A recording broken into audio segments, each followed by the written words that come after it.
yang tidak hadir hari ini?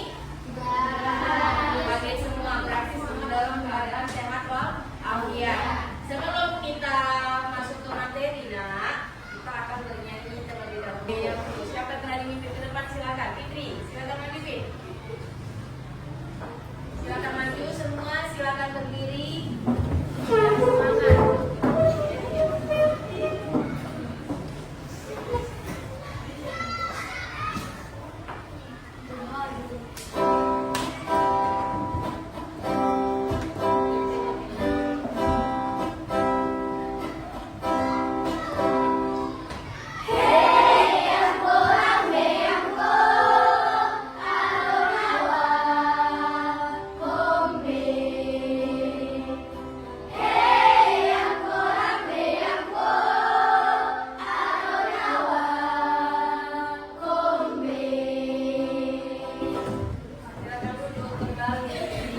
Ya, anak-anak ibu, hari ini kita akan belajar tentang coding dan kecerdasan artifisial.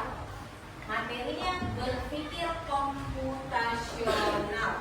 Pernah mendengar kata coding? Pernah mendengar kata coding? Pernah belajar coding? Belum pernah. Jadi hari ini kita akan belajar tentang coding dan kecerdasan artifisial, yaitu berpikir komputasional. Jadi coding ini bukan hanya belajar menggunakan komputer. Banyak cara untuk belajar tentang coding. Ya, coding ini bukan hanya sekedar bermain komputer, tetapi bisa juga dengan cara berpikir. Ya. Kalau komputer, kita main komputer membuat sesuatu, misalnya kita membuat apa di komputer itu menggunakan aplikasi-aplikasi di komputer, ya kan? Bukan hanya sekedar itu coding, tetapi dengan cara berpikirnya juga. Itulah yang dimaksud dengan coding. Jadi anak-anak ibu hari ini perhatikan, mengapa pemerintah itu mengadakan pembelajaran coding? Biar anak-anak ibu itu menggunakan handphone itu tidak secara cuma-cuma main game aja. Di handphone itu kita bisa belajar tentang coding, ya. Anak-anak ibu bisa lebih pintar dari gurunya. Dengan cara apa? Bisa nyari dari Google. Google itu adalah salah satu mesin pintar yang bisa tahu apa saja yang kita ingin gagal. Baiklah. Jadi anak-anak ibu, hari ini tujuan pembelajaran kita yang pertama, kita nanti akan mengetahui apa arti dari berpikir komputasional.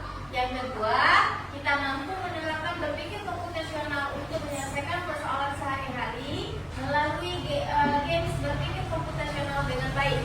Yang ketiga, peserta didik mampu mempresentasikan hasil kerja kelompok kepada teman-temannya secara jelas dan runtun. Itulah tujuan pembelajaran kita yang harus anak-anak ibu ketahui dan yang akan kita pelajari. Baiklah. Ya, sebelum kita masuk ke materinya, kita akan ice breaking tentang soal, menyusun sebuah soal. Jadi tujuan permainan ini meningkatkan konsentrasi saat berpikir, melatih kreativitas peserta didik, membangun suasana kelas yang menyenangkan.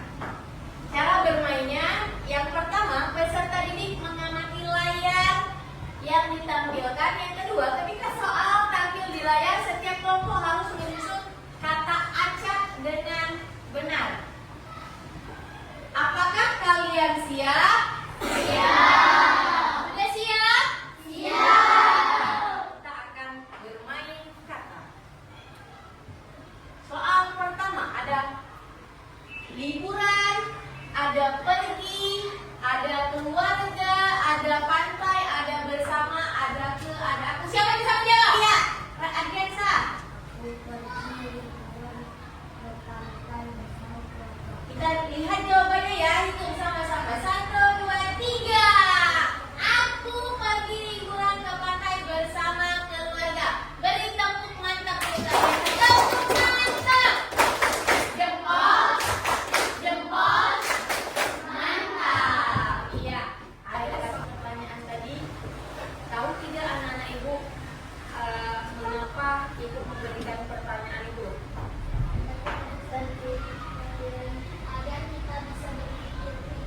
Agar kita bisa berpikir kritis. Jadi anak-anak ibu, ibu memberikan soal itu agar anak-anak ibu semua bisa berpikir kritis, bisa menyusun kata acak yang masih diacak menjadi kata yang sempurna. Jadi selain kita harus berpikir kritis, kita juga harus berpikir sistematis dan logis. Apa itu sistematis? Ada yang tahu sistematis itu apa? Sistematis itu apa? Sistematis itu adalah berurut. Tadi acak kan? Jadi kita jadikan kalimat acak itu menjadi kalimat yang sempurna. Kita urutkan menjadi sempurna. Logis itu apa? Logis itu adalah masuk akal. Oke? Pernahkah kalian bingung harus mulai dari mana saat menyikat gigi atau membuat mie instan? Ayo, siapa yang tahu urutan menyikat gigi? Oji, yang pertama apa, Ji? Ambil dulu dong sikatnya. Lalu diolesi dengan apa? Odol gigi. Lagi. Baru gosok giginya diapain? Digosok giginya ya? Ya, kita lihat. Dan coba bagaimana caranya? Ya, tadi itu caranya. Yang kedua, mengapa kita perlu melakukan sesuatu dengan urutan yang benar? Bagaimana cara menyelesaikan masalah dengan langkah-langkah tertentu? Nih, urutan menggosok gigi. Yang pertama, si Dodo akan tidur. Sebelum berangkat tidur, ia rutin untuk menggosok gigi. Dodo mengambil sikat gigi dan botol pasta gigi. Yang kedua, ketika sikat gigi akan dimasukkan ke dalam mulut, Dodo sadar akan sesuatu. Apa yang terjadi ya?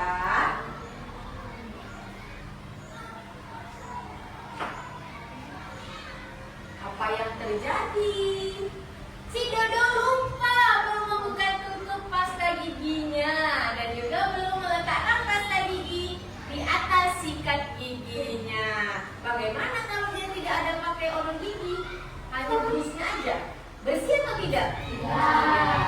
Nah, penting sekali dalam kehidupan sehari-hari kita harus bisa mengurutkan langkah-langkah dengan detail dan rinci. Kalau kita tidak tahu urutan langkahnya, maka apa yang kita lakukan itu tidak sesuai dengan kita inginkan. Seperti Dodo tadi mau menggosok gigi tapi dia lupa. Langkah yang selanjutnya adalah membuka odol gigi dan odolnya diletakkan di pasta gigi. Oke, kita lanjut. Menurut kelompokmu, apa yang dimaksud berpikir komputasional? Apakah semua kegiatan bisa diubah menjadi langkah-langkah tertentu? Iya. Jadi, ini perhatikan video pembelajarannya tentang berpikir komputasional, ya kan? Ya, komputasional di sini. Jadi, mungkin ada hubungannya dengan komputer ya? Iya. Hai teman TJ, coba tebak apa artinya computational thinking atau berpikir komputasional? Adakah yang mempelajari dan melihat kata komputasional di sini? Jadi, mungkin ada hubungannya dengan komputer ya? Iya, betul sekali. Coba buat kamu yang sudah menebak dengan benar. Berpikir komputasional adalah proses berpikir untuk menyelesaikan masalah dengan efektif dan efisien. Dalam ilmu komputer, proses berpikir ini dilakukan sebelum mulai menulis coding atau pemrograman. Jika sudah direncanakan dengan baik, maka coding yang ditulis akan sesuai dengan kebutuhan dan dapat diselesaikan dengan cepat dan tepat. Tapi ternyata berpikir komputasional juga bisa dilakukan tanpa komputer dan tanpa internet loh. Malah sebenarnya kita pun sudah menerapkannya dalam kehidupan kehidupan sehari-hari, mulai dari membentuk gigi, mencatat tugas pelajaran, hingga menyiapkan tas untuk sekolah besok. Wah, kalau kita sudah bisa mengerjakannya setiap hari, berarti kita semua sudah mahir dong. Sebelum bantu, contoh-contoh tadi kan menggunakan berpikir komputasional pada masalah yang sederhana. Masih banyak masalah yang lebih kompleks, seperti misalnya tentang keuangan bulanan, apa yang harus dilakukan kalau kamu tersesat di tempat baru, hingga memilih jurusan dan karir. Lalu yang lebih penting lagi, ketika kamu dewasa nanti, kamu akan menghadapi era industri yang kuat dan akan gimana. Di sini kamu perlu percakapan untuk memanfaatkan dunia digital, mulai dari mencari dan memulai informasi dan cara berkomunikasi. Hingga menggunakan informasi itu untuk membuat keputusan penting dalam hidupmu. Menghadapi masalah kompleks kehidupan di masa sekarang dan masa depan ini mirip seperti merencanakan poin yang sudah dibahas sebelumnya. Kuncinya adalah memahami masalah yang tuntas dan mencari cara menyelesaikan yang efektif dan efisien. Nah, kalau begitu, bagaimana Anda bisa berpikir komputasional? Sekarang kita bahas ya, 4 landasan dari berpikir komputasional. Yang pertama, dekomposisi. Dekomposisi artinya membagi masalah kompleks ke bagian yang lebih kecil agar mudah diselesaikan. Misalnya, kamu ditunjuk jadi kekuatan kalau dari jelasan, maka untuk memudahkan pelaksanaan, kamu bisa menunjukkan dia bagian acara, konstruksi, komunikasi, keamanan, dan lainnya. Yang kedua adalah pola, artinya mencari kesamaan dan pola di antara bagian-bagian masalah kompleks yang sudah dibicarakan. Misalnya, kamu tidak beribadah dan bukan juga di rumah, maka kamu perlu bisa mengenali jumlah milik ayah, ibu, kamu, adik, dan milik bersama seperti spray, handuk, dan lainnya. Ini karena jumlah-jumlah itu perlu disimpan di tempat yang berbeda. Yang ketiga, abstraksi. Artinya fokus pada informasi yang penting saja, mengabaikan detail yang tidak diperlukan. Misalnya, kamu hendak menceritakan pengalamanmu berwisata ke luar kota. Tentunya kamu mengalami banyak hal dan mengalami di bus, berfoto bersama, makan di restoran, menginap di hotel, hingga perjalanan pulang. Tapi nggak mungkin kan kamu ceritakan semua kejadian dengan detail pada teman-temanmu. Pasti mereka bosan dan kelamaan. Jadi, kamu harus mencari beberapa kejadian yang menarik saja untuk diceritakan pada teman. Yang terakhir, algoritma. Artinya membuat langkah-langkah penyelesaian atau membuat aturan yang diikuti untuk menyelesaikan masalah. Misalnya, kamu diberi daftar belanja di supermarket oleh ibu, ada minyak goreng, telur, roti, sayur, dan kopi. Lalu kamu harus buru-buru karena ibu sudah mau memasak dengan minyak goreng itu. Nah, kalau seperti ini, satu cara yang efisien misalnya mulai dengan barang yang paling dapat dari pintu masuk, hingga terakhir yang paling dikatakan hasil. Nah, itu dia 4 landasan berpikir komputasional yang perlu diterapkan untuk memecahkan masalah yang kompleks. Lalu berikutnya, apakah ada cara untuk mengasah kemampuan berpikir komputasional? Tentu ada. Selain bisa coba kamu terapkan ke masalah sehari-harimu, kamu bisa juga belajar soal untuk mengasahnya. Misalnya, gurumu akan memberikan soal-soal computational thinking di mata pelajaran matematika, bahasa Indonesia, dan IPA di dalam Pengenalan tentang komputasional. Tadi ada 4 landasan tentang berpikir komputasional. Ada apa saja tadi yang pertama? Dekomposisi. Apa yang dimaksud dengan dekomposisi? Memecahkan masalah menjadi bagian kecil. Yang kedua, mencari pola atau kemiripan. Yang ketiga ada apa? Abstraksi. Apa abstraksi, Raisa? Raisa pula. Aisyah? Memfokuskan hal penting dan mengabaikan hal yang tidak penting. Yang keempat ada apa? Algoritma. Depan apa itu algoritma depan? Menyusun langkah-langkah yang tepat dan logis. Jadi itu harus diingat 4 landasan berpikir komputasional. Ayo. Jadi itu adalah 4 landasan berpikir komputasional. Oke, sebelum kita lanjut, di sini ada ilustrasi masalah yang dialami oleh Adi. Adi ingin membuat pesta ulang tahun kejutan untuk ibunya. Dia ingin sekali membuat sandwich buah dan teh manis untuk seluruh keluarga. Tapi Adi bingung sekali harus mulai dari mana. Bahan-bahannya masih tercampur di dapur. Dia tidak tahu mana yang harus dikerjakan terlebih dahulu. Membuat sandwich dan teh manis, bagaimana urutan langkahnya agar semua siap tepat waktu sebelum ibu pulang? Jadi, misinya adalah mari membantu Adi merancang serangkaian instruksi yang paling efisien agar pestanya sukses. Bingung dia. Bingung apa yang mau dilakukan pertama untuk menyiapkan pesta ulang tahun kejutan ibunya. Bisa dibantu? Bisa Nana membantu si Adi? Kalau bisa membantu si Adi, mari kita bantu bersama. Kita akan membantu si Adi secara bersama-sama.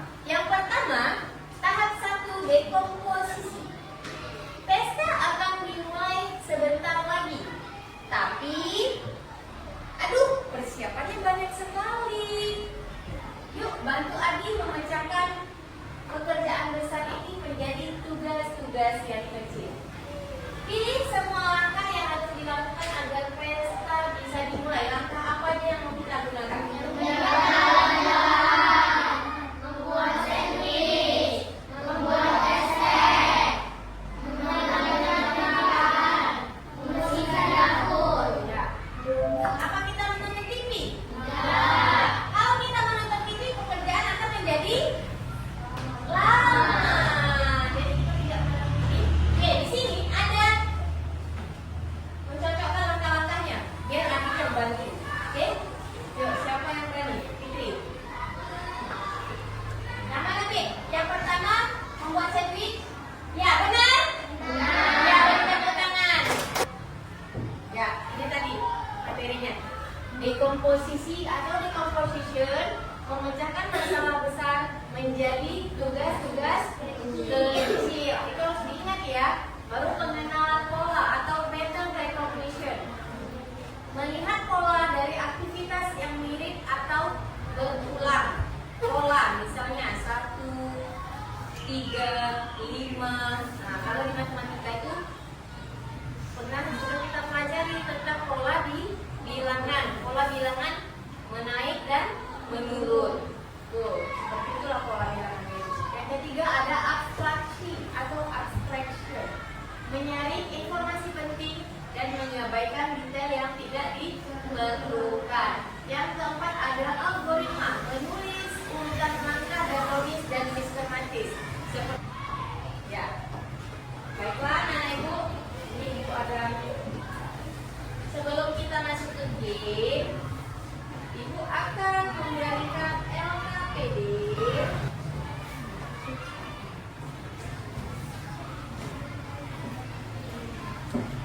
Ya, di situ ada lembar kerja murid, ada?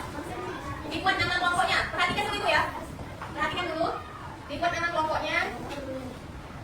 Ya, ada langkah pertama dekomposisi, langkah kedua pengenalan pola, langkah ketiga operasi, langkah keempat algoritma. Dah, itu dibaca terlebih dahulu. Yang kedua di situ ada kartu gambar. Ada kartu gambar kan?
Dah.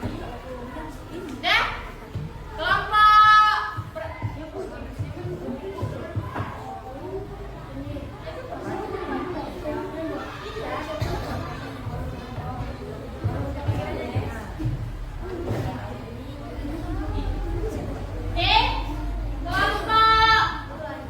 1 silakan maju. Kami dari kelompok 3, kami akan presentasikan hasil diskusi kami. Cara membuat sandwich. Pertama-tama kita siapkan dulu sandwichnya, lalu potong-potong menjadi beberapa bagian, oleskan selai pada sandwich, lalu sandwichnya disatukan dan hidangkan di piring saji. Iya, yang pertama rotinya utuh, kemudian rotinya dibagi-bagi. Setelah dibagi-bagi kita oles selainya. Setelah dioles, tutup timpa dengan roti yang lain, ya kan? Setelah selesai baru kita sajikan. Iya, beri tepuk tangan untuk kelompok 3. Setelah itu kelompok 4, kelompok lagi, ya, silakan maju, silakan perkenalkan diri, perkenalan lah. Ya, perkenalan diri. Yang lain suaranya. Perhatikan temannya. Abi kan? Ini cara membuat air manis. Pertama, kita rebus airnya dan kita tuangkan air gelas. Dan kita tuangkan teh manis, kita aduk-aduk baru disebut. Iya, beri tepuk tangan. Yang baru semua, jadi sudah tahu bagaimana cara membuat sandwich dan bagaimana langkah-langkah membuat teh manis, ya kan?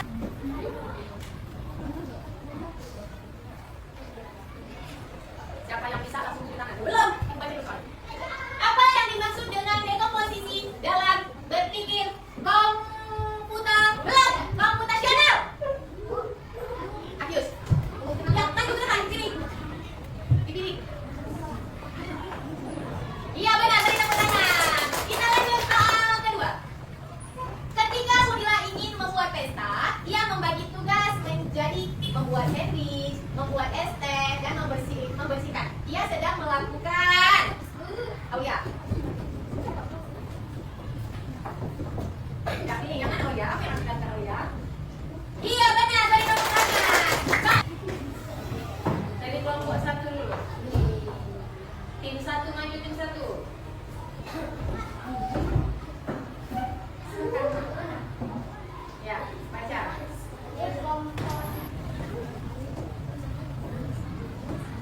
Menyusun langkah-langkah secara berurut untuk menyelesaikan tugas disebut. Ya, menyusun langkah-langkah. Landasan yang terakhir tadi landasan lagi. Nanti landasan lagi. Yang dia bisa tadi. Oh, bisa. Oke, yang bagus. Oke, anak ibu sekarang perhatiannya masih ke depan lagi. Apa yang sudah kita pelajari hari ini? Siapa yang bisa menjawab kesimpulannya? Aisyah. Tentang coding. Nah, yang lain? Cara berpikir komputasional. Cara berpikir komputasional. Lagi. Ayo cepat. Ada lagi? Mengenal pola. Lagi. Abstraksi. Algoritma. Dekomposisi. Jadi hari ini kita sudah belajar tentang coding dan kecerdasan artifisial dan 4 landasannya dan beserta juga dengan contoh-contohnya. Ya anak-anak ibu, ibu ada tips untuk pelajaran hari ini. Hadapi masalah besar dengan memecahkan masalah menjadi kecil. Abaikan yang tidak penting. Ya, itu tips dari ibu. Dan selanjutnya untuk mengakhiri pelajaran kita hari ini, mari kita apresiasi diri kita sendiri karena sudah berhasil mengerjakan tugas